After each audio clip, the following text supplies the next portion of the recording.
সঁচাকৈ দুৰ্ভাগ্যজনক। গোটেই অসমীয়া জাতিয়ে আজি ম্ৰিয়মান হৈ পৰিছে।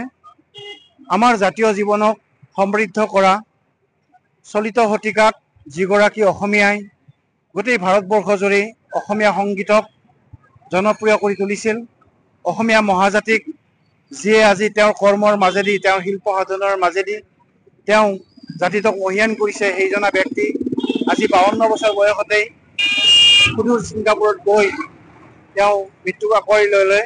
ইয়াতকৈ দুৰ্ভাগ্যজনক কথা অসমীয়া জাতিৰ কাৰণে আন একো হ'ব নোৱাৰে। অসমীয়া জাতিয়ে আজি পৰিচয় হেৰুৱাই পেলাব বুলি ভাবিব লগা হৈছে। আমি তেওঁৰ এই মৃত্যু মানি ল'ব পৰা নাই, কিন্তু মানি নল'লে যিটো সত্য সেইটো মানি ল'বই লাগিব।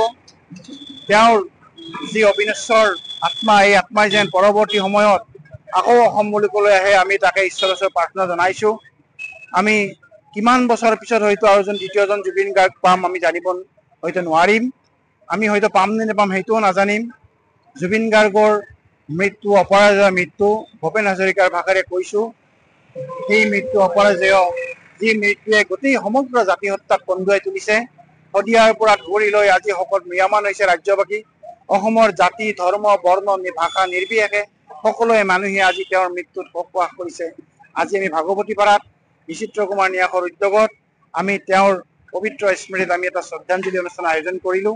এই শ্ৰদ্ধাঞ্জলি অনুষ্ঠানত ভাগৱতীপাৰাৰ লগতে দাঁতিকাষৰীয়া, ৰাজাপুখুৰী, নহিৰা, আমাৰ ঘোঁৰাপাৰা, ৰামপুৰ, উপৰহালি এই সকলো অঞ্চলৰ বিশিষ্ট সাংস্কৃতিক কৰ্মী আহি উপস্থিত হৈছিল। আৰু এই শ্ৰদ্ধাঞ্জলি অনুষ্ঠানত আমি সকলোৱে তেওঁৰ প্ৰতি গভীৰভাৱে শ্ৰদ্ধা দিলোঁ। তেওঁ য'তেই থাকে শান্তিৰে থাকক আৰু তাৰ পৰাই আমাৰ জাতিটোক তেওঁ সজীৱ কৰি ৰাখক, এই আশা কৰিছোঁ। আজিৰ এই অনুষ্ঠানত জুবিন গাৰ্গৰ বিষয়েতো ক'বলৈ একোৱেই নাই, অসমৰ এটা জাতীয় সত্তা এটা। কিন্তু মোৰ এটাই আছে যে মোৰ সৌভাগ্য এটা যে জুবিন গাৰ্গৰ লগত মই নিজে অনুষ্ঠান কৰি পাইছোঁ, সেই এটা মোৰ সৌভাগ্য। আৰু দুৰ্ভাগ্য হ'ল কি আজি তেওঁক আমি হেৰুৱাইছোঁ। মোৰ ড্ৰয়িং ৰুমত এখন ফটো আছে, আচলতে ইমান দিনে হয়তো উপলব্ধি কৰা নাছিলোঁ যে সেই ফটোখনৰ মূল্যটো কিমান।